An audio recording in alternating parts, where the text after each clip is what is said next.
நான் எதை பார்த்துட்டு வேகமாக போயிட்டுருக்கேன் அப்படின்னு சொல்லிட்டு நீங்களும் பார்க்கணுன்னு நினச்சிங்கன்னா மறக்காமல் இந்த வீடியோ ஃபுல்லாக பாருங்கள். ஸ்கூல் லீவ் விட்டாவே போதும், நம்ம எல்லாமே ஃப்ரெண்ட்ஸுங்களெல்லாம் கூட்டிகிட்டு இதை தான் ஆரம்பிப்போம். என்னன்னு பார்த்தீங்கன்னா கூட்டாஞ்சோறு செய்கிறது.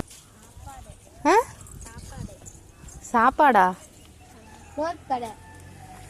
என்ன குழம்பு? தயிரை காணா? எப்படி தான் பற்ற வச்சிங்க? கையால் தீப்பெட்டி வாய் சொல்லிடுங்க.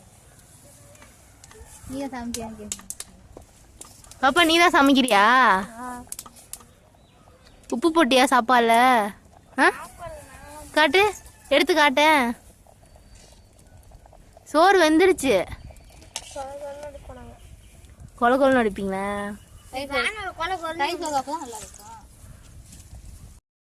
நான் வீடியோ எடுக்கிறேன்னு தெரிஞ்சோன்னே அந்த பாப்பா வந்து மூஞ்ச மறைச்சிக்கிச்சு, பேசவே இல்லை. மூஞ்ச மறைச்சிக்கிட்டு தான் பேசிகிட்டு இருந்துச்சு. ஸ்கூல் லீவ் விட்டாவே போதும், வீட்டில் சமைச்சு சாப்பிட்றாங்களோ இல்லையோ நாங்கள் ஃப்ரெண்ட்ஸுங்களாம் சேர்ந்துட்டு வெளியில் கிளம்பிடுவோம்.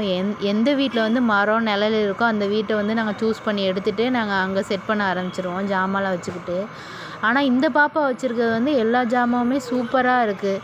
பனியார சட்டி செம்ம வெயிட்டாக இருக்குது, இரும்புலையே இருக்குது. அப்புறம் கடுகு வச்சுருக்கு, இது வந்து இஞ்சி சொரன்றதுன்னு நினைக்கிறேன், அது வச்சுருக்கு. அப்புறமேட்டு வானல் ஒன்று வச்சுருந்துச்சு, செம்ம வெயிட்டாக இருந்துச்சு, நல்லா இருந்துச்சு பார்க்கவே.